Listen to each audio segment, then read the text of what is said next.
ପିଲା ଯାଇଥିଲା ନନା ପାଖକୁ ଆଡ୍ରେସ୍ ଆଣିବ ବୋଲି କହିଲା ତମେ ଦିଅ ନା ତମ ଠିକଣା ପରଫେକ୍ଟ ଦିଅ ଆଉ ଯାହା ମିଳିବ ତମର 50 ମୋର 50 ଖୁସି ହେଇକି ଦେଇଦେଲା କହିଲା ଦେଖ ଯଦି ଭୁଲ ଆଡ୍ରେସ୍ ଦେଇଥାଅ ତାହେଲେ ଆସିଲେ ପୁରା ସଫା କରିବ ଡରି ଦେଇଛି ତେଣୁ ଇଏ ତାକୁ ତ ଗୋଟେ ଏମିତିଆ ଭୁଲ ଜାଗା ଦେଇଛି ଯେମିତି ସେ ଗୋଟେ ଗଣ୍ଡରେ ପଡ଼ିବ ଖାଇ ଭିତରେ ପଡ଼ିବ ଆଉ ସେଠୁ ଉଧାରିକି ଆସିପାରିବ ମରିବ ଏକାଥରେ ସମସ୍ତେ ହାହାକାର କରିବେ ସମସ୍ତେ ପୁରା ଅତିଷ୍ଠ ହେଇଗଲେ ତା କାର୍ଯ୍ୟକଳାପରେ ତେଣୁ ଏମିତି ଗୋଟେ ଜାଗାକୁ ତ ପଠା ହେଇଛି ଯୋଉଠିକି ସେ ଏକାଥରେ ମରିବ ତାପରେ ଗଲା କୃଷ୍ଣଙ୍କର ଯୋଉ କଥା ସେ ଶୁଣିଥିଲା ଭାଗବତ ପଢିଲା ବେଳେ ବର୍ତ୍ତମାନ ତା ରୂପକୁ ସେ କଳ୍ପନାରେ ଆଣିଲାଣି କେମିତିଆ ଦେଖାଯାଉଥିବ 7 ବର୍ଷିଆ ପିଲାଟା ମୁଣ୍ଡରେ ମୁକୁଟ ପିନ୍ଧି ଗଳାରେ ହାର ପିନ୍ଧି ବାହୁରେ କବଚ ପିନ୍ଧି ଅଣ୍ଟାରେ ଅଣ୍ଟସୁତା ପିନ୍ଧି କେମିତି ଦେଖାବ ହାତରେ ବଇଁଶୀଟେ ଧରିଛି କେମିତି ଦେଖାଯାଉଥିବ ସେ ତ ଗଲା ବାଟ ସାରା କୃଷ୍ଣଙ୍କୁ ଚିନ୍ତା କରି କରି କରି କରି ଆସି ସତୁଗତ ପଡ଼ିଆ ଦେଖାହେଲା ସତୁଗତ ଜଙ୍ଗଲ ଦେଖାହେଲା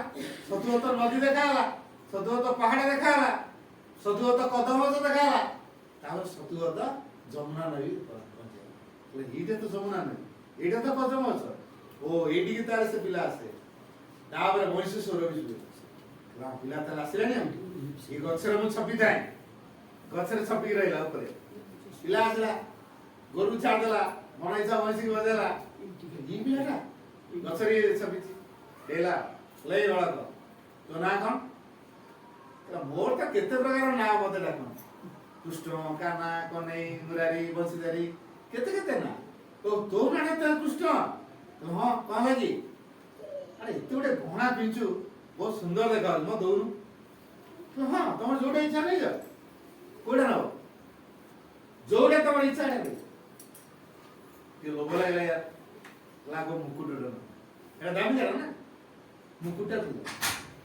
ମୁକୁଟା ତ ଖୋଲା ଦେଖିଲା ପିଲାଟା ମୁକୁଟଟା ପିନ୍ଧିଲା ଭାରି ସୁନ୍ଦର ଦେଖାଯାଉଥିଲା ବର୍ତ୍ତମାନ ମୁକୁଟଟା ଖୋଲିଲା ପିଲାଟା ବଡ଼ ଅସୁନ୍ଦର ଦେଖାଯାଉଛି ନା ନା ମୁକୁଟଟା ଥାଉ ହାରଟା ହାରଟା ଖୋଲିଲା ନା ମୋ ହାରଟା ଖୋଲିଲା ବେଳକୁ ଅସୁନ୍ଦର ଦେଖାଯାଉଛି ନା ନା ଏଇ ହାରଟା ପିନ୍ଧିଦେବା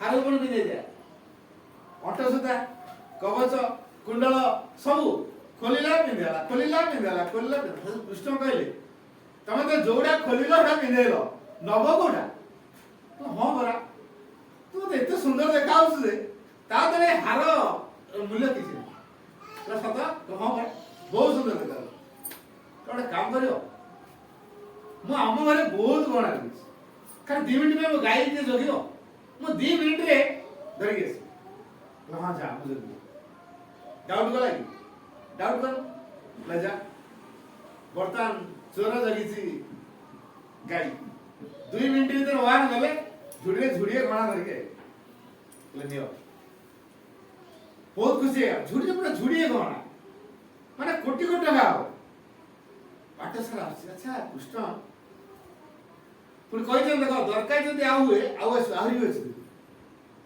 ଏକଥା ହିଁ କହିଦେଇଛନ୍ତି ବାଟ ସାରା କୃଷ୍ଣଙ୍କ କଥା କୃଷ୍ଣ କେତେ ବଢିଆ ପିଲା କୃଷ୍ଣ କେତେ ଭଲ ପିଲା ଦେଖିବ କେତେ ସୁନ୍ଦର ବାଟ ସାରା କୃଷ୍ଣ ଭାବିବା କଣ୍ଡିସନ ମୁତାବକ ନନା ଘରେ ପହଞ୍ଚିଗଲା ନନା ଆଉ ଡାଇରେକ୍ଟ କବାଟ ଖୋଲୁନି ସେ କହିଛି ନା ଯଦି ଭୁଲ ଆଡ୍ରେସ୍ ଦେଇଥା ନନା ଦେଖ ଆସିଲେ ସଫା କରିଦେ ସେ ଡରିକିରି ଆଉ କବାଟ ନା ଡରୁଛ କି ଆଗ ଝରକା ଖୋଲିକି ଦେଖ ତାପରେ କବାଟ ଖୋଲିବ ଝରକା ପରେ ଦେଖିଲା ଝୁଡ଼ିଏ ଗହଣା ହଁ ତୁ ପାଇଲୁ ଏ ପିଲାକୁ ହଁ ପରା ଏତେ ବଢିଆ ପିଲା କାହିଁ ଶୀଘ୍ର ଭାଗବାଣ୍ଟ ସାଇନା ଝରକାଟା ଦେଖୁଥିଲା ବର୍ତ୍ତମାନ କବାଟ ଖୋଲିକି ଆସିଲେ ଭାଗବାଣ୍ଟ ହେଇଗଲା ସେ ପିଲା କହିଛି ଦରକାର ହେଲେ ଆହୁରି ଦବ ଏଥର ମୁଁ ଦୋଷ ଦେବି ଆଚ୍ଛା ନନା ଆଉ ଚୋର 2 ଜଣ ଯାକ ସାଙ୍ଗ ହେଇକି ଯାଉଛନ୍ତି ଏ ନନା ଡେଲି ଗୀତା ପଢେ ଭାଗବତ ପଢେ ଡେଲି ପୂଜା କରେ ସାଙ୍ଗ ହେଇ ବର୍ତ୍ତମାନ ଯାଉଛି ଚୋରକୁ ସେଇଭଳିଆ ଜଙ୍ଗଲ ସେ ପାହାଡ ସେ ଝରଣା ସେ ବଂଶେଶ୍ୱର ସେ କଦମ୍ବ ଗଛ ସବୁକି ଦେଖାହେଲାଣି କିନ୍ତୁ ବ୍ରାହ୍ମଣକୁ ସେ ଯୋଉ ନନା କିଛି ଦେଖା କାହିଁ କୋଉଟା ତାହେଲେ ଏଇ ପିଲା ଏଇ ସେ ବଂଶର ଶୁଭୁଛି ନା ମତେ କି ଶୁଭୁନି ଏଇ ପାଶେ ପିଲା ଛିଡା ତ ସାମ୍ନାରେ ନା ମତେ କି ଦେଖା ହଉନି କଣ ନନା ତମେ କହୁଛ ଦେଖିପାରୁନ ବୋଲି ତମ ସାମ୍ନାରେ ଛିଡା ହେଇଛି ନା ମୁଁ ତ ଦେଖିପାରୁନି ଶେଷରେ କଣ ହେଇଛି ମେଜିକ ଇଏ କରୁଛି କି ଆଉ ଆଚ୍ଛା ବାଳକ ତୁ ଏମିତି କଣ ଯାଦୁ କିଛି ଜାଣିଛୁ କି ନନା କଣ କହୁଛି ତ ଦେଖିପାରୁନି ବୋଲି ମୁଁ ତ ଦେଖୁଛି କହିଲା ହଁ ଏ ନନା ସତରେ ମତେ ଦେଖିପାରୁନା ସେ ମତେ ଦେଖିବାକୁ ହେଲେ ତାକୁ ଆହୁରି 7 ଜନ୍ମ ଲାଗିବ ଆଚ୍ଛା ଡେଲି ଗୀତା ପଢୁଛି ଭାଗବତ ପଢୁଛି କିନ୍ତୁ ଛଳନା କରୁଛି ତାର ତ ପ୍ରକୃତ ଭାବ ନାହିଁ କିନ୍ତୁ ଚୋରି କଲେ କଣ ହେଲା ତା ଭିତରେ ସରଳ ଭାବ ଅଛି ସେଇଟା ତୁମକୁ ଦେଖିପାରୁଛି ତମେ ତାହେଲେ କିଏ ଯେମିତି କୃଷ୍ଣ ବିଶ୍ୱରୂପ ଦେଖେଇ ଦେଇଛନ୍ତି ପ୍ରଭୁ ମୋର ଭୁଲ ହେଇଗଲା ମୁଁ ତମ ଗହଣା ସବୁ ନେଇଗଲି ପ୍ରଭୁ ମୋର ବଡ ଅଧମ ମୁଁ ବଡ ପାପ କରିଛି କହିତେ ଖାଲି ଗୋଡତଳ ପଡିଲା ଖାଲି କାନ୍ଦିଲା କୃଷ୍ଣ କହିଲେ ଉଠ ତମେ କିଛି ଭୁଲ କରିନ ତମ ଭାବରେ ମୁଁ ଦେଇଛି ତମେ କଣ ନେଇ ଚୋରି କରୁଛ ତମ ନିଜେ ଚୋରେଇକି ନେଇଛ ମୁଁ ତମକୁ ଦେଇଛି ତମେ ନେଇଛ ତମେ ମୋର ଚୋରେଇଛ ତମର ଶ୍ରଦ୍ଧା ଦେଖିଲି ତମର ଭିତରେ ଭାବକୁ ଦେଖିଲି ତମ ଭିତରେ ସରଳତାକୁ ଦେଖିଲି ତେଣୁ ମୁଁ ଦେଲି ତେଣୁ ମୁଁ ଦେଇଛି ତମେ ନେଇଛ ତେଣୁ ଏତେ ସନ୍ଦେହ କରିବା କିଛି ନାହିଁ ତେଣୁ ଏଇ ଯୋଉ ଅବସ୍ଥା ସରଳତା ବୋଲି କୁହାଯାଏ ତେଣୁ ଯୋଉ ସରଳତା ମା ଲେଖିଛନ୍ତି ଭୟ କର ନାହିଁ ଅକପଟ ସରଳତା ହିଁ ତୁମର ରକ୍ଷା କର ମାଙ୍କ ବାଣୀ ଭୟ କର ନାହିଁ ଅକପଟ ସରଳତା ହିଁ ତୁମର ରକ୍ଷା କର ସରଳତାର ବହୁତ ପ୍ରକାର ଦି ପ୍ରକାର ସରଳତା ଅଛି ଗୋଟେ ମାନସିକ ସରଳତା ଯୋଉଠି ଲୋକ ଆମକୁ ଗଳି ଠକେଇବେ ଆଉ ଗୋଟେ ଚୈତ୍ୟ ସରଳତା ତାର ପାୱାରଟା ଚୈତ୍ୟ ସରଳତା ଭିତରେ ଯୋଉ ସରଳତା ଥାଏ ସେଇ ସରଳତାର ବଶବର୍ତ୍ତୀ ଯଦି ଆମ ଜୀବନ ଗଢିବା ତାହେଲେ ଆମ ଜୀବନ ପୁରା ମହାନ ହେଇଯିବ ଆଉ ମନର ଯଦି ସରଳତା ରହିଲା ଅନ୍ୟମାନଙ୍କୁ ଠକେଇବେ ଅନେକ ଲୋକ ସେ ଠକାଇରେ ପଡନ୍ତି ସରଳ ଲୋକরা ଠକନ୍ତି ଠକାଇରେ ପଡନ୍ତି କିନ୍ତୁ ହେଲେ କଣ ହବ ଯୋଉ ଲୋକ ଠକାମି କରେଇ ଦେଇଛି ତାର ବହୁତ କ୍ଷତି ହବ ଜଣେ ଜଣେ ସରଳିଆ ଲୋକ ଆମେ ଠକେଇ ଦେଲୁ ଉଠୁଛନ୍ତି ଏଇଟା ବା କଳିଯୁଗ ନା ଏଟା ସକ୍ସେସ ଟା ଦେଖେଇବ ବୀରଶକ୍ତିର କାମ ସେଟା ସେ ଲାଳସା ଦେଖେଇବ ସକ୍ସେସ ଦେଖେଇବ ଦେଇ ତା ପଟରୁ କାମ ମୂଳ ଉତ୍ସରୁ ତାକୁ ଦୂରେଇବ ଏଟା ହେଲା ବୀରଶକ୍ତିର କାମ ବିଭିନ୍ନ ପ୍ରକାର ସଫଳତାର ଲାଳସା ଦେଖେଇକି ସେ ଆମକୁ ବାଟରୁ ବିଚ୍ଛିନ୍ନ କରିବ ଏଟା ହଉଛି ଏଇ ଯୁଗର କାମ ବିଭିନ୍ନ ପ୍ରକାର ସଫଳତା ଦେଖେଇବ ଲଟେରୀ ତ ବଜେଇ ଦବ ଆଉ ତାପରେ ଆମେ ଦୌଡୁଥିବା ଲଟେରୀ ପିଛା ହବ ଲଟେରୀ ବଜେଇ ଦବ ତେଣୁ କିଛି ପରିଶ୍ରମ ମଧ୍ୟ ଗୁଡେଇ ପାଇବା ଏଇ ଭାବନାଟା ବର୍ତ୍ତମାନ ଦୁନିଆରେ ଅଛି ଅଳ୍ପ ପରିଶ୍ରମରେ ଅଧିକ କେମିତି ଗେନ୍ କରିବା ହେଲା କିନ୍ତୁ ପ୍ରକୃତ ଯାହା ଆବଶ୍ୟକ ଯଦି ଆମେ ମାଙ୍କ ନିର୍ଭର କରୁଥିବା ଏଟା ନିଶ୍ଚିତ ମିଳିବ ତେଣୁ ଚୈତ୍ୟ ସରଳତା ପାଖରେ ସବୁ କିଛି ଆରମ୍ଭ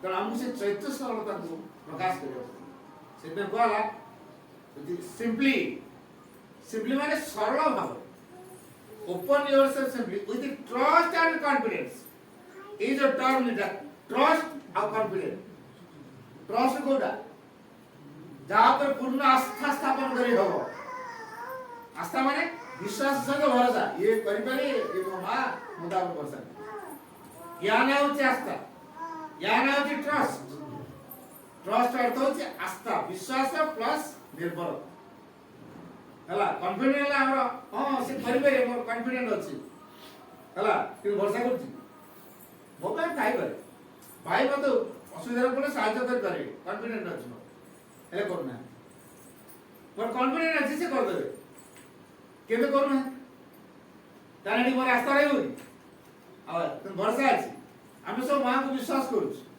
भरोसा कर पड़छु देह खराब हो जाओ आगो मां को देखिया कोन मिलियो नागो डाक्टर आगो डाक्टर एडी हम कोती सब किछो समस्या है हम बस मां को नाम दरो केना गोटे कलेक्टिव एस्पिरेशन परिस्थिति सकल को गतिपथ बदले दो a collective aspiration can change the course of circumstances तेनो सकल परिस्थिति गतिपथ को गोटे कलेक्टिव एस्पिरेशन बदले दो तेना व्यस्त हो ना मां को नाम जप करे से ठीक हे जिवो कहीं हम बसी नाम जप करे हठात हम घर फोन आसे छुआ को मेडिकल ले कोन के सेंसर कोन दवा पर से रोसी बचो एना कोदिली ओ मां अछंदी मां घर भरोसा करो से सब ठीक कर देबे हठात मोर फोन आइला को जुटी आसे एटा कोन होय एटा भरोसा करियो मां यदि अछंदी मु देडी प्रेयर करी मां को सहायता से पहुंचबो ମୁଁ ଯାଇ କଣଟା କରିପାରିବି? ମାଙ୍କର ସାହାଯ୍ୟ ଆଉ ମୋର ସାହାଯ୍ୟ କୋଉଟା ବେଶୀ ଗୁରୁତ୍ୱପୂର୍ଣ୍ଣ? এই ବିଶ୍ୱାସ, এই ଜ୍ଞାନ, এই ବୋଧ ଆମ ନାହିଁ। ତେଣୁ ମୁଁ ଯୋଉଠି କରିପାରିବି ନାହିଁ ମା ତାଠୁ ବେଟର କରିବେ। ତ ମୋର ଫିଜିକାଲ ପ୍ରେଜେନ୍ସ ଅପେକ୍ଷା ମାଙ୍କ ପ୍ରେଜେନ୍ସଟା ଗୁରୁତ୍ୱପୂର୍ଣ୍ଣ। ମୋର ସହାୟତା ଅପେକ୍ଷା ମାଙ୍କର ଗ୍ରେସ୍ ସେଟା ହଉଛି ବଡ଼ ଗୁରୁତ୍ୱପୂର୍ଣ୍ଣ। ଆମେ କୋଉଟା ଗୁରୁତ୍ୱ ଦେଇଛୁ? ମାଙ୍କ ଗ୍ରେସ୍ କୁ ଗୁରୁତ୍ୱ ଦଉଛୁ? ମାଙ୍କ କୃପାକୁ ଆମେ ଗୁରୁତ୍ୱ ଦଉନୁ। ତେଣୁ ସମସ୍ୟା ଅଛି। ମାଙ୍କ କୃପା ଉପରେ ଯଦି ଭରସା କରିବା ତାହେଲେ ସବୁ ସୁଧାର ହେଇଯିବ। ତେଣୁ ମାଙ୍କ କୃପାକୁ ଆମକୁ ଚାହିଁବା। ଯେହେତୁ ମାଙ୍କ କୃପା ଉପରେ ଆମର ଭରସା ନାହିଁ, ବିଶ୍ୱାସ ନାହିଁ, ତେଣୁ ଭରସା କରିପାରୁନୁ। ଭରସା ଆମର ଆସେନି କଣ ପାଇଁ? କୋଉଠି ନା କୋଉଠି ଗୋଟେ ଆଙ୍ଗେଲରେ, କୋଉଠି ନା କୋଉଠି ଗୋଟେ ନିବୃତ୍ତ କୋଣରେ ଆମର ଅବିଶ୍ୱାସ, ଅଜ୍ଞାନତା ରହିଛି, ସରଳତା ନାହିଁ। ତେଣୁ ଭରସା ଆସୁନି। ବିଶ୍ୱାସ ଅଛି, ଭରସା ଆସୁନି। ଯିଏ 100% ମାଙ୍କର ଭରସା କରିଛି ତାହା କଣ ସବୁଟା ଶୁରୁ କରିବ? ତାର କଣ ସାମର୍ଥ୍ୟ ସେ ମ୍ୟାଟର ନୁହଁ। ସେ ମାଙ୍କ ସାମର୍ଥ୍ୟ ସବୁ କଥା ସଲ୍ଭ କରିବ। ଏଇଟା ହଉଛି ତା ପାୱାର, ଏଇଟା ହଉଛି ତାର କରିଶ୍ମା, ଏଇଟା ହଉଛି ତାର ବୁଦ୍ଧି। ତେଣୁ ଆମେ ସେମିତି ଦୈନନ୍ଦିନ ଜୀବନରେ ଆମ ସାମର୍ଥ୍ୟରେ କିଛି ନ କରି ମାଙ୍କ ସାମର୍ଥ୍ୟରେ, ମାଙ୍କ ସହାୟତାରେ ସବୁ କିଛି କରିବା। ଏଇଥିପାଇଁ ମାଙ୍କ ବିଶ୍ୱାସ ରଖିବା, ଭରସା ବି କରିବା। ଯୋଉଠି ବିଶ୍ୱାସ ଆଉ ଭରସା ଉଭୟ ଅଛି ସେଠି ମାଙ୍କ ଶକ୍ତି କ୍ରିୟାଶୀଳ ହେବ। ଏଇ ମାଙ୍କୁ ବିଶ୍ୱାସ କେମିତି ବଢ଼େଇବା? ମା ବି ଟେକ୍ନିକ୍ କରନ୍ତି। ମାଙ୍କୁ ଡାକିଲେ ମାଗିଲେ ଆଗ ଦିଅନ୍ତି। କାହିଁକି ଦିଅନ୍ତି? ଦବା ଦ୍ୱାରା କଣ ହୁଏ ନା ମା ମତେ ଦଉଛନ୍ତି, ମାଗିଲେ ମତେ କଥା ଶୁଣୁଛନ୍ତି, ମତେ ଦଉଛନ୍ତି, ବିଶ୍ୱାସଟା ବଢେ। ତାପରେ ଯୋଉ ବିଶ୍ୱାସ ଘନୀଭୂତ ହେଇଯିବ ତାପରେ ଦବା ସଂସ୍ଥା କରିଦେବି। ଏବେ ତମେ ଯୋଉଟା ପ୍ରକୃତ ଆବଶ୍ୟକ ସେଇ କାମଟା କରିବ। ତେଣୁ କଥା ବେଷ୍ଟ ତିଆରି କରିବା ପାଇଁ, ବିଶ୍ୱାସ ତା ଭିତରେ ତିଆରି କରିବା ପାଇଁ ବାବା ମାନେ ଗୋଟେ ଚମତ୍କାର କହୁଥିଲେ। ବି ପ୍ରଆସ ନା। ବିରେ କଣ? ବିଶ୍ୱାସ। ପ୍ରରେ ପ୍ରତ୍ୟାଖ୍ୟାନ, ଆରେ ଆଶୀର୍ବାଦ, ସରେ ସମର୍ପଣ, ନାରେ ନାମ। ଇଏ ହଉଛି ସାଧନାର ଶୈଳୀ। ବି ପ୍ରଆସ ନା। ବିରେ ବିଶ୍ୱାସ, ପ୍ରରେ ପ୍ରତ୍ୟାଖ୍ୟାନ, ଆରେ ଆଶୀର୍ବାଦ, ସରେ ସମର୍ପଣ, ନାରେ ନାମ। এইটা প্রতিদিন হওয়া দরকার। বিশ্বাস রাখিবা দরকার। যাহা আমাকে ভগবান দূরেଇବା ପାଇଁ চেষ্টা করতে প্রত্যাখ্যান করিয়া দরকার। ସବୁବେଳେ ଆସ୍ପୃହା ରଖିବା ଦରକାର, ସମର୍ପିତ ଭାବ ରଖିବା ଦରକାର ଏବଂ ନାମ ଜପ ସବୁବେଳେ କରିବା ଦରକାର। ଇଏ ହଉଛି ସାଧନାର ଚାଲି। ଯଦି ଏ କଥା କରୁଛେ ଆମେ, ନୋ ଡାଉଟ ମାଙ୍କ ସହାୟତା ମିଳିବ। ମା ଆମ ଉପରେ କୃପା କରିବେ।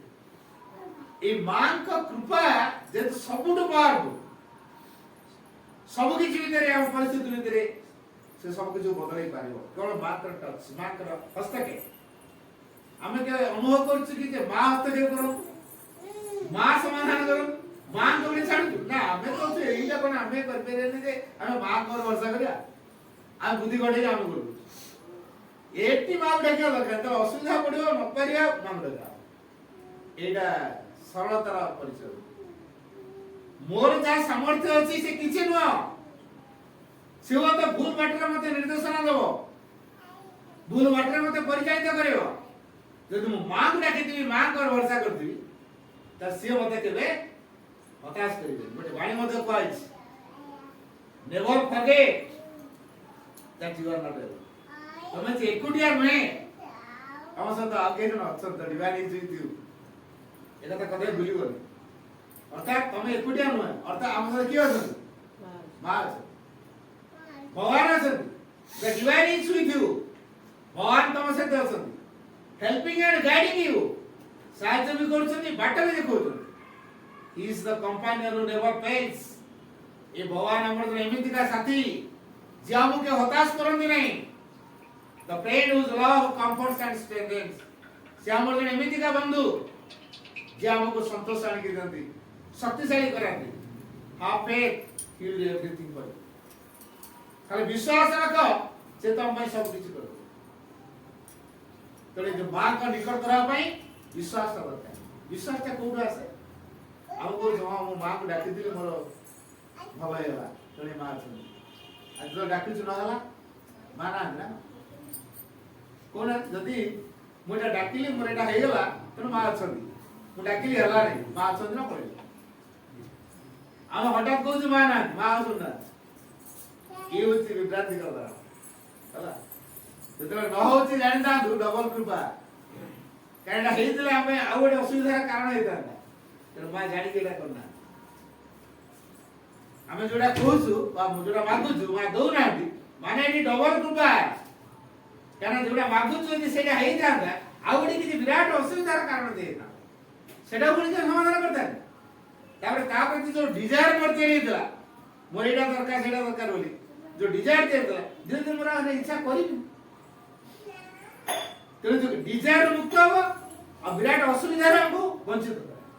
ତେଣୁ ଏଇଥିପାଇଁ ଡବଲ କୃପା, ଡିଜାୟାର ମୁକ୍ତ ହବ ଏବଂ ଅସୁବିଧା ରକ୍ଷା ମିଳିବ। ଏ ଦିଟା କାରଣ ପାଇଁ ଆମକୁ ଡବଲ କୃପା ହୁଏ। ଯେତେବେଳେ ନ ଦିଅନ୍ତି ମା, ଆମେ ଯାହା ମାଗୁ ଯେତେବେଳେ ମା ନ ଦିଅନ୍ତି ସେ ସମୟରେ ଏଟା ଡବଲ କୃପା କାମ କରେ। এই কথা কোন সহজে গ্রহণ করবে? হ্যাঁ, বিশ্বাস ଗୋଟେ ଏଭଳିଆ ଜିନିଷ ମା ଲେଖିଛନ୍ତି, ଯେଉଁ ବିଶ୍ୱାସ ପ୍ରମାଣ ଉପରେ ଆଧାରିତ ତାହା ଯଥାର୍ଥ ବିଶ୍ୱାସ ନୁହେଁ। ଆମେ ସବୁ ପ୍ରମାଣ ପାଇଁ ବିଶ୍ୱାସ କରୁଛୁ ନା। ସିମେଣ୍ଟ ଗାଈ ଯଦି କ୍ଷୀର ବାହାର କଲା ଭଗବାନ ସବୁ ତାନ୍ତ୍ରିକ ମାନେ ଅଛନ୍ତି ବେଞ୍ଚ ଟେବୁଲ ଉପରେ ସବୁ ଚଲାନ୍ତି। ମୁଁ ଦେଖିଛି ଏଟା, ଚୋର ଧରିବା ପାଇଁ ବେଞ୍ଚ ବାଲା ଡକେଇଥିଲେ, ସେ ଗୋଟେ ବେତାଳ ଚିତ୍ର କରିଦେଲା, ମଦ ବେଞ୍ଚ ଢାଳିଦେଲା, ସିନ୍ଦୁର ଟିକେ ଲଗେଇଦେଲା, ତାପରେ ମୁଁ ବି ଧରିଥିଲି ସେ ବେଞ୍ଚକୁ ପୁରା ଘେରା ଘେରା ବୁଲେଇଲା ଗାଁ ସାରା। ସେ କୋଉ ଅମରି ନଟା, ସେ ବାଉଁଶ ନଟା ଭିତରେ ପଶିକି ଯାଇଥିଲେ ଚୋର ଯୋଉ। ଆଉ ସେଇ ଗୋଟେ ଯେତେ ଆମେ 4 ଜଣ ପିଲା ଧରିଲୁ, ଗୋଟେ ସାମାନ୍ୟ ବେଞ୍ଚ କାଠ ବେଞ୍ଚ ସେ ଆମକୁ ଏମିତି ବୁଲେଇ ଦଉଥାଏ, ମୁଁ ଆମେ ପାରୁନଥାଉ। ସେ ଜବରଦସ୍ତ ଆଣିବେ, ଗୋଟେ ପୋଖରୀ ଭିତରେ ନେଇ ପୋଖରୀ ଭିତରେ ବାହାରିଲା ଯୋଉ ବଡ ବଡ ପିତ୍ତଳର ହଣ୍ଡା ଗୁଡା ପୋଖରୀ ଭିତରୁ ବାହାରିଲା, ବେଞ୍ଚ ନେଲା ସେ ପୋଖରୀ ଭିତରୁ ହେଲା। ଆଚ୍ଛା, ବେତାଳ ଯଦି ଲଟରୀ ବଜେଇବ ଟଙ୍କା 5 କୋଟି ମିଳିଗଲା, ବେତାଳ ହବା ନାହିଁ ଯେ? ବେତାଳ ପୂଜା କରିବା? ବେତାଳ ଆମକୁ ଦଉଛି ଯେ, ବେତାଳ ହବା ଦେବେ କି? ଲୋକେ ସେଇଆ କରୁନା, ଇଏ ପୂଜା କରୁଛ ସେ ପୂଜା କରୁଛ ନା, ଏଇ ଜିନିଷ ମିଳୁଛି, ତାର କଣ କହୁଛ? ସେ ଅଛନ୍ତି, ବେତାଳ କେବେ ହବା ନେଇପାରିବ? ଅନେକ ତୁଷ ଶକ୍ତିଙ୍କ ପ୍ରଭାବରେ ଅନେକ କିଛି ହାସଲ କରାଯାଏ, କିନ୍ତୁ ସେଟା ସାମୂହିକ, ତାକୁ ବିଶ୍ୱାସ କରିବା ଉଚିତ ନୁହଁ। ତେଣୁ ଆମେ ଯୋଉ ପ୍ରମାଣକୁ ଭିତ୍ତି କରିକି ବିଶ୍ୱାସ କରୁଛୁ ଏଟା ଯଥାର୍ଥ ବିଶ୍ୱାସ ନୁହଁ। କାରଣ ବିଶ୍ୱାସ କୋଉଟା? faith is a certitude which is not necessarily based on knowledge and experience. को ज्ञान बा अनुभूति ଉପରେ ବିଶ୍ୱାସ ଆଧାରିତ ନୁହଁ। ମୋର ଜ୍ଞାନ ହେଲେ ବିଶ୍ୱାସ ହବ, ଏକ୍ସପିରିଏନ୍ସ ହେଲେ ବିଶ୍ୱାସ ହବ ନା। ସିଏ ହଉଛି ଗୋଟେ ଏମିତିକା ଏକ ସାର୍ଟିଚୁଡନେସ୍, ନିଶ୍ଚିତ ବୋଧ। ସେ ଆମ ଭିତରେ ଏମିତି ଏକ ନିଶ୍ଚିତ ବୋଧ ଯେ କୋଉ ଜ୍ଞାନ ଉପରେ ବା ଅଭିଜ୍ଞତା ଉପରେ ନିର୍ଭର କରେ ନା। ହେଲା ହୃଦୟର ସେଥିପାଇଁ ମା କହିଲେ faith the spontaneous knowledge in the psyche, ଅନ୍ତରାତ୍ମାର ସ୍ୱତଃସ୍ଫୂର୍ତ୍ତ ଜ୍ଞାନ, the spontaneous knowledge in the psyche, ଅନ୍ତରାତ୍ମାରେ ସ୍ୱତଃସ୍ଫୂର୍ତ୍ତ ଜ୍ଞାନ, এইটা হচ্ছে বিশ্বাস। ଆଉ ଯଦି ଆମର ଭଗବାନଙ୍କର ବିଶ୍ୱାସ ଅଛି, ସେ ଆମର ଡାର୍କେଷ୍ଟ ଅବସ୍ଥାରେ ସେ ଆମକୁ ଗାଇଡ୍ କରିବେ। ବିଶ୍ୱାସ ମା କହିଲେ ଯେତେବେଳେ ଆମର ସବୁ କିଛି ହଜିଗଲା, ଘର ଚାଲିଗଲା, ଚାକିରି ଚାଲିଗଲା, ପଦ ଚାଲିଗଲା, କ୍ଷମତା ଚାଲିଗଲା, ଛୁଆ ପିଲାମାନେ ମୋଠୁ ଦୂରେଇ ଗଲେ, ମୁଁ ସମ୍ପୂର୍ଣ୍ଣ ନିଶ୍ଚୟ ହେଇଗଲି, ବର୍ତ୍ତମାନ କିଛି ନାହିଁ।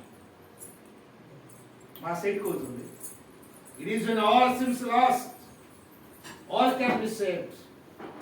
ଜାଣିବା ଦରକାର ସେତିକି ବେଳେ ସବୁ କିଛି ସୁରକ୍ଷିତ ହେଇପାରିବ। ଯେତେବେଳେ ସବୁ କିଛି ହଜିଗଲା ଭଳି ମନେ ହଉଛି, ସେତେବେଳେ ସବୁ କିଛି ସୁରକ୍ଷିତ। when you have lost the confidence in your personal power, ଯେତେବେଳେ ତମ ନିଜର ସାମର୍ଥ୍ୟ, ନିଜର ଶକ୍ତି ଉପରେ ଭରସା ତୁଟି ଯାଏ, you should have faith in the divine grace, ସେତେବେଳେ ଭଗବାନଙ୍କର କୃପା ଉପରେ ଭରସା କରିପାରିବ। ତେଣୁ এই ବିଶ୍ୱାସ ଆମର ଡାର୍କେଷ୍ଟ ଅବସ୍ଥାରେ, ଅନ୍ଧକାରତମ ଅବସ୍ଥା ଭିତରେ ସିଓରେଷ୍ଟ ଗାଇଡ୍, ନିଶ୍ଚିତ ମାର୍ଗଦର୍ଶନ। କଣ କରାଯାଇପାରେ ବାଟ ପାଉ, ବୁଦ୍ଧି ପାଉ, କିନ୍ତୁ ଭଗବାନଙ୍କୁ ଭରସା କରେ, ବିଶ୍ୱାସ ଅଛି, ସେଇ ବିଶ୍ୱାସ ହିଁ ଆମକୁ ଠିକ ମାର୍ଗ ଦେବ। ତେଣୁ ବିଶ୍ୱାସଟି ଦରକାର, ତାପରେ ତ ଭରସା କରିବା ଦରକାର।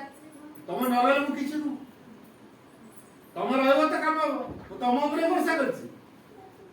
ना कह तुम नथिले मु कर दे पारि मैनेज कर दे पारि जो हम कह दु ना तो मु कर दे पारि आई कैन मैनेज आ मा कहि करी अच्छा मा करिया आमे करिया तो फरक आसी कोनी आश्रम डायरी रे रविंद्र जी बहुत सीनियर है से मां कहले मा बाबू से एबे यंग मास को आनो डायरी डायरी सब बुढ़ा बुढ़ा से रोले तब तो एनर्जेटिक न मां के ठीक कथा यंग जनरेशन आसीबा दरकार अच्छा जो यंग जनरेशन आसीबे से माने काम बहुत चटापट करिवे हेले गोटे असुविधा है कमेडी काम कला भाबुछ जे आमे मां का काम करछु साधना रूप किंतु यंग जनरेशन आसीबे से माने भाबिबे कि एटा साधना करी भाबिबे हम एते काम कर देलु कम समय भीतर हला दुरंधर काम करिया दुरंधर हेले ज्ञान को नहीं जो काम करिया करता चेतना को नहीं जो काम करिया करता एटा ता कदन तापर चिंता कर से कम कले और रविंद्र जी जो इंचार्ज थे से छाड़ले हम रहू किसे एडिशनल यंग जनरेशन आनी ताकू फुल ट्रेन करे तापर से सिक्की सिक्का ट्रेन हेइले तापर ये दायित्व तम आ से प्रकार ही रविंद्र जी आउ किसी को नहीं की सब गाइड कर फुल ट्रेन करे तापर इंचार्ज दूरे समान इंचार्ज रहले दायित्व सब सान ये नाम मात्र रहले इंचार्ज के काम सब से पिला ये अनुमान करंतु आमे कोन से सब की जेइलो यंग जनरेशन काम करे ठीक को प्रकार आले एनर्जेटिक करे के कॉन्शियसली करे हला चेतना तो हर करे ज्ञान तो नहीं काम करे तो ज्ञान ऊपर प्रतिष्ठित रहले भक्ति और कर्म पूर्णांग तो स्थायी बुझिल पानी एना सिरनो पानी ज्ञान ऊपर प्रतिष्ठित रहले भक्ति और कर्म पूर्णांग तथा स्थायी हुए नहीं तेणु ज्ञान दरकार कर्म करिया ज्ञान मु कोन करछि काहे की करछि की भाबरे करछि तीनटा कथा मन पका मु कोन करछि मु काहे की करछि आ की भाबरे करछि तीनटा कथा भाबे दे आसी जो आटी मु कोन करछि फुल सजोछि की गाडीले पानी दोछि की प्लेट सफा करछि कि फोटो पोछुची कि पाठधर करची कि घर ओळौची कि कपड़ा पोछौची कि लाट्रिन सफा करची कि गाड़ी में किछ काम करची कोन करची माने सेल सेंटर में बिक्री करची कोन करची काहे की करची ए तो काहे की आसीरो मो पई करची ना आश्रम में करची ना मां में करची मो पई करची ना आश्रम में करची ना मां में करची कोन भावना रहूची मो पे मु करछि ना आश्रम में करछि ना मां पे करछि कहा पे करछि मु जदी मां को पे करथि तसे कर्म पे साधना है जदी मो पे करथि हे बेरो आश्रम में गले आश्रम से तो आसक्ति बढ़े ये साधना रे मां को पर्यंत नदिया पर्यंत मां को कहे निवेदन नवा पर्यंत ए साधना रो काउंटिंग है आश्रम रे काम करते आश्रम से अटैचमेंट रही हेले मां के प्रति अटैचमेंट रही बर्तन आश्रम से अटैचमेंट रही हेले मां प्रति अटैचमेंट को कटि गला आश्रम को भल पाइले मां प्रति धीरे धीरे दूरी गल एडा दि हला त साधना तो कोन करछि की भाबरे करछि भगवान को सेवा भाई की कर्म को साधना पर ग्रहण करछि की कामडी को निखुना कर करछि की तो कामडी करे पर मां ए काम मत धरेलो ये काम केमिति होवा दरकार मु जानि को ज्ञान रहवा दरकार को चेतना रहवा दरकार किपरि भाव रहवा दरकार मु तो जानि तम मत व्यवहार कर तम इंस्ट्रूमेंट रूप रे मत तो व्यवहार कर मु जे परफेक्टली काम कर परिबी ताबरे से इंस्ट्रूमेंट हिसाब रे परफेक्ट मा के व्यवहार करी फेलर हेले ताकर सक्सेस हेले ताकर भूल हेले ताकर ठीक हेले ताकर यदि हम कर दुआ भूल हेले भूल परिणाम बुझिया नहीं तो ये दृष्टि काम करिया पूर्व मां बा निज निवेदन करिया तो मां को सहायता लोड़िया तो काम पूर्व मां को सहायता लोड़िया तो मां के साथ कनेक्शन दे देबो ना नहीं प्रति मुहूर्त रे मां के साथ जोड़ी होई रहबा এইটা হচ্ছে মাকে উপস্থিতি বলবতী করে। তেমন বাণীটি যে কহলা trust of confidence simply way ମାଙ୍କ ପ୍ରତି ଖୋଲି ରହିବା ଏଇଟା ହଉଛି ମାଙ୍କଠୁ ଦୂରରେ ଅନୁଭବ ନ କରିବାର ସବୁଠୁ ଭଲ। ମା ଆମଠୁ ଦୂରରେ ନାହାନ୍ତି, ଏଇ କଥାରେ ଅନୁଭବ କରିବାର ସହଜ ପନ୍ଥା ହଉଛି ମାଙ୍କ ସାହାଯ୍ୟ ପ୍ରତି ଲୋଡ଼ିବା। ପୁଣି ଶ୍ରୀରାମ ଆଉ ଗୋଟେ କଥା କହିଲେ, by constant remembrance of the mother and open towards her help. By constant remembrance of the mother, ମାଙ୍କୁ ନିରବଚ୍ଛିନ୍ନ ଭାବରେ ସ୍ମରଣ କରିବା। ଆମେ କହିଲେ ବାବାଜୀ ମାନେ ଗୋଟେ ଭଲ ସୂତ୍ର ଦେଇଛନ୍ତି, ତାଙ୍କ ଜଣେ ଚିଠି ଦେଇଥିଲେ ଜାଣିଥିଲେ, ଲେଖିଥିଲେ ମା ଏଇ ନାମ ନିରନ୍ତର ଜପ କର, ମାଙ୍କର ଦୃଢ ବିଶ୍ୱାସ ଭରସା ରଖ, ସବୁ କିଛି ଠିକ ହେଇଯିବ। ମୁଁ ଚିଠି ଅନେକ ଦେଲା ପରେ ତାଙ୍କୁ ଯେତେବେଳେ ସାକ୍ଷାତ ହେଲା ପଚାରିଲି, ମାନେ ଆପଣ ଗୋଟେ କମନ ଚିଠିରେ ଲେଖୁଛନ୍ତି ମା ଏଇ ନାମ ନିରନ୍ତର ଜପ କର, ମାଙ୍କର ଦୃଢ ବିଶ୍ୱାସ ଭରସା ରଖ, ସବୁ କିଛି ଠିକ ହେଇଯିବ। କଣ ସବୁ ମେଡିସିନ, ସବୁ ରୋଗର ମେଡିସିନ ଗୋଟେ ଯେ ମା ନାମ ଜପ? ୟେସ୍, ମା ନାମ ଜପରେ ମାଙ୍କ ଉପସ୍ଥିତି ରହେ, ମାଙ୍କ ସହାୟତା ମିଳେ। ନମ୍ବର 1, ମା ନାମ ଜପରେ ବିରୋଧୀ ଶକ୍ତି ସକ୍ରିୟ ହେଇପାରେ, ନିଷ୍କ୍ରିୟ ହେବା ଆରମ୍ଭ। ଯେ ମାଙ୍କ ନାମ ଭିତରେ ଭିତରେ ଜପୁଛି ତା ଭିତରେ ବିରୋଧୀ ଶକ୍ତି ଆଉ ସକ୍ରିୟ ହେଇପାରିବ, ସେ ଛତ୍ର ଛଡା ଦେବା ଆରମ୍ଭ କରିବେ, ସେ ଆଉ କାମ କରିପାରିବେନି। ବାହାର ଯୋଉ ଫରେନ୍ ଥିଙ୍ଗସ୍ ଆମ ଭିତରକୁ ପଶି ଆସୁଛି, ରାଗ, ହିଂସା, ଲୋଭ, ଅହଙ୍କାର, ସ୍ୱାର୍ଥପରତା, ଆକୁ ଦେଖିଲୁ ତାକୁ ଦେଖିଲୁ, ୟା ଇଚ୍ଛା ଅଛି, ତାରି କାମନା ଅଛି, ତାରି ବାସନା ଅଛି, ଆଟ୍ରାକ୍ଟେଡ ହେଇଗଲୁ, ବାହାର ଜିନିଷ ଆମ ଭିତରକୁ ପଶି ଆସୁଛି। ନାମ ଜପ ରହିଛି, ସେ ଆମ ଚାରିପଟେ ଗୋଟେ ଅରା ତିଆରି କରିଦବ। ଅରା ମାନେ ସୁରକ୍ଷା ବଳ। ଏଇ ଯୋଉ ସୁରକ୍ଷା ବଳ ତିଆରି କରିଦବ, ଯାହା ଫଳରେ ସେ ଆମକୁ ପ୍ରୋଟେକ୍ସନ। ତେଣୁ ମାଙ୍କର ନାମ ଜପରେ ଗୋଟେ ସୁରକ୍ଷା ବଳ ଆମ ଚାରିପଟେ ସୁରକ୍ଷିତ କର। ଏ ଦୃଷ୍ଟିରୁ ଆମକୁ ନାମ ଜପ କରିବାକୁ ପଡ଼ିବ। ଆମ ଭିତରେ ତୁଚ୍ଛ ଶକ୍ତି ସେ ପୋଡ଼ିକି ଭସ୍ମ ହୁଅନ୍ତି, ଆମ ଭିତରେ ଦିବ୍ୟ ଶକ୍ତି ଆମ ଭିତରକୁ ଶାନ୍ତ ଶୁଦ୍ଧ କର। ମୋ ଆକାରେ ମା ଅଗ୍ନିବୀଜ, ଆଉ ଗୋଟେ ହେଲା ଚନ୍ଦ୍ରବୀଜ। ତେଣୁ ଅଗ୍ନି କାମ ହେଲା ପୋଡ଼ିବ, ଚନ୍ଦ୍ର କାମ ହେଲା ଶୀତଳ ଆଲୋକ ପ୍ରଦାନ କରିବ। ତେଣୁ ଏଇଭଳି ଭାବରେ ନାମ ଜପରେ ମାଙ୍କ ସହାୟତା ମିଳେ, ଆମ ଭିତରେ ତୁଚ୍ଛ ଶକ୍ତି ମାନଙ୍କର ପରାଭୂତ ହୁଏ, ଦିବ୍ୟ ଶକ୍ତିର କାର୍ଯ୍ୟଧାରା ତ୍ୱରାନ୍ୱିତ ହୁଏ, ସୁରକ୍ଷା ଆମକୁ ମିଳେ, ଉପସ୍ଥିତି ବଳବତ୍ତର ହୁଏ, ମାଙ୍କ ସାହାଯ୍ୟ ମିଳେ। ଏବଂ ନିରାପଦ ବାଟ ହେଉଛି ମା ନାମ ଜପ। ସାଧନାର ନିରାପଦ ବାଟ ହେଲା ମା ନାମ ଜପ। ଆଉ ମା ନାମ ଜପ ସର୍ବପର୍ଯ୍ୟନ୍ତ ସିଧାସଳଖ କ୍ରିୟା କରେ, ସିଧାସଳଖ, ଇନଡାଇରେକ୍ଟ ନୁହଁ, ସିଧାସଳଖ କ୍ରିୟା। ତେଣୁ ସର୍ବୋପରି ଯେହେତୁ ସିଧାସଳଖ କ୍ରିୟା ପଡୁଛି, ନାମ ଜପରେ ରୋଗ ଭଲ ହବ ନା ନାହିଁ? ଆମ କଣ କହୁଛୁ, ଆମ ମାନସ କହୁଛି ମେଡିସିନ ଖାଇଲେ ରୋଗ ହବ, ନାମ ଜପରେ ଭଲ ହବ। ଆଚ୍ଛା, ମେଡିସିନ ବାହାରିବାଟା କେତେ ବର୍ଷ ହେଇଥିବ? 300, 400, 500, 1000 ବର୍ଷ ଭିତରେ ତ ମେଡିସିନ ବାହାରିଥିବ ନା ନାହିଁ? ଏଲୋପାଥି 1000 ବର୍ଷ ଭିତରେ। ତା ପୂର୍ବରୁ ଲୋକ ଭଲ ହଉଥିଲା, କେମିତି ଭଲ ହଉଥିଲା? ଆମ ରୋଗ ହଉଥିଲା ନା ନାହିଁ? ଯୋଉ ରୋଗ ହଉଥିଲା ନେଚର ସହିତ ସେମାନଙ୍କର ସମ୍ପର୍କ, ନେଚରରୁ ସେମାନେ ଭଲ ହେଇଯାଉଥିଲେ। ତ ନାମ ଜପରେ ଗୋଟେ ଡିଭାଇନ ଫୋର୍ସ କାମ କରିବା ଦ୍ୱାରା ଡିଭାଇନ ସେଲ ଗୁଡାକ ତିଆରି ହୁଏ। ସେ ଡିଭାଇନ ସେଲ ଆମକୁ ପ୍ରୋଟେକ୍ସନ ଦିଏ। ନାମ ଜପରେ ଏଇଟା ହୁଏ, ଡିଭାଇନ ସେଲ ଆମ ଭିତରେ ତିଆରି ହୁଏ, ସେ ଡିଭାଇନ ସେଲ ରେ ଆମକୁ ସୁରକ୍ଷା ଦିଏ। ତ ନାମ ଜପଟା ଗୁରୁତ୍ୱ। ସେଟା ଶ୍ରୀମନ୍ତରେ Bai constant remembrance of the mother, ମାଙ୍କୁ ନିରବଚ୍ଛିନ୍ନ ସ୍ମରଣ କରିବା। ସ୍ମରଣ କରିବା କି ମା ଅଛନ୍ତି, ଦେଖୁଛନ୍ତି। ଡାଇନିଂ କୁ ଯୋଉ ଯାଇଥିବ ଆଶ୍ରମ ଲାଇନରେ ଗୋଟେ ବାଣୀ ଲେଖା ହେଇଛି, always behave as if the mother is looking at you, because indeed she is always present.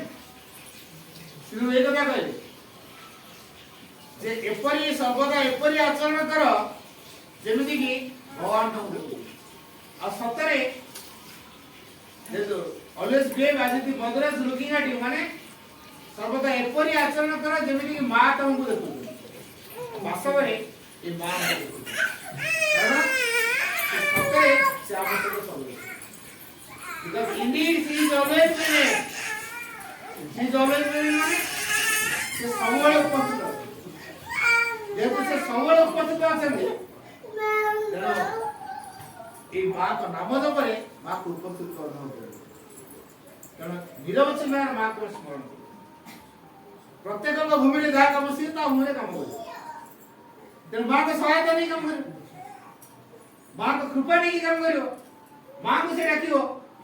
ଯିଏ ଯୋଉ କାମ କରିବ ସେ ମାକୁ ଡାକିଲେ ତ କେମିତି ହବା ଦରକାର, କେମିତି ଠିକ ହବ, କେମିତି ନିପୁଣ ହବ, କେମିତି ପରିପୂର୍ଣ୍ଣ ହବ, କେମିତି ତ୍ରୁଟିଶୂନ୍ୟ ହବ, କେମିତି ସର୍ବାଙ୍ଗୀନ ହବ, ମା ତମେ ବ୍ୟବସ୍ଥା କର। ମୁଁ ଇନଷ୍ଟ୍ରୁମେଣ୍ଟ ହେଇଯାଇଛି, ତେଣୁ এই ইনস্ট্রুমেন্ট ହେଇଗଲେ ମା କାମ କରିବ। ତେଣୁ ମାଙ୍କର ଇନଷ୍ଟ୍ରୁମେଣ୍ଟ ହବାରେ ଆମର ଗୌରବ ଅଛି। ଶ୍ରୀମଦ ଲେଖିଛି there is no greater pride and glory than to be a perfect instrument of the master। ପ୍ରଭୁଙ୍କର ପରିପୂର୍ଣ୍ଣ ଯନ୍ତ୍ରଟି ହେବାଠୁ ଭଳି ଗର୍ବ ଓ ଗୌରବର କଥା ଆଉ କିଛି ନାହିଁ। ସବୁଠୁ ଗର୍ବ ଓ ଗୌରବର କଥା ହେଲା ପ୍ରଭୁଙ୍କର ଇନଷ୍ଟ୍ରୁମେଣ୍ଟ ହବା। ପ୍ରଭୁଙ୍କର ଇନଷ୍ଟ୍ରୁମେଣ୍ଟ ହେଇଗଲେ ବାସ୍ ଆମକୁ ମିଳିଯିବ, ଆମ ଜୀବନ ସାର୍ଥକ ହେଇଯିବ। ତେଣୁ ଇନଷ୍ଟ୍ରୁମେଣ୍ଟ ହବା ପାଇଁ ଏ ମାଙ୍କୁ ସବୁବେଳେ ସ୍ମରଣରେ ଆଣିବା ଦରକାର, ତାଙ୍କ ସାହାଯ୍ୟ ଆମେ ସବୁବେଳେ ଲୋଡ଼ିବା ଦରକାର। ଯିଏ ମାଙ୍କୁ ସ୍ମରଣ କରୁନି, ମାଙ୍କ ପ୍ରତି ଉପନେଇନି, ମାଙ୍କ ସାହାଯ୍ୟ ଯେ ଲୋଡୁନି, ସିଏ ମାଙ୍କ ନିକଟରେ କେମିତି ହବ? ତେଣୁ ସବୁ ସମୟ ମାଙ୍କୁ ସ୍ମରଣ କରିବେ। ତ ଜୀବନରେ ଗୋଟିଏ କଥା, think only of the divine, do only for the divine and live only for the divine। ତିନିଟା କଥାକୁ ଯଦି ଆମେ ଫଲୋ କଲେ ମନେ ପକେଇବା, ସତରେ ମୁଁ କଣ ଖାଲି ଭଗବାନ ଚିନ୍ତା କରୁଛି, ଖାଲି କଣ ଭଗବାନ ପାଇଁ କାମ କରୁଛି, ସତରେ କଣ ଭଗବାନ ପାଇଁ ଜୀବନ ବଞ୍ଚିଛି ନା ଆମର ଏଟା ହେଇନି, କଣ କଲେ ହବ? ତାହେଲେ ଏତେ ଦିନ ଯୋଉ ଗଲା ବେକାର ଚାଲିଗଲା, ଏଣିକି ଜୀବନ ଗୁଡାକୁ ଦିନ ଗୁଡାକୁ ବେକାର କଟେଇବି, ଏଣିକି ମୁଁ ଭଗବାନଙ୍କୁ ଚିନ୍ତା କରି କରି କଟେଇବି, ତାଙ୍କ ପାଇଁ କାର୍ଯ୍ୟ କରି କରି କଟେଇବି, ଆଉ ତାଙ୍କରି ପାଇଁ ଜୀବନ ବଞ୍ଚି ସାର୍ଥକ। ବ୍ରତ ହଉ, think only of the divine, do only for the divine and live only for the divine।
O Supreme Lord, eternal truth, let us obey the alone and live according to truth।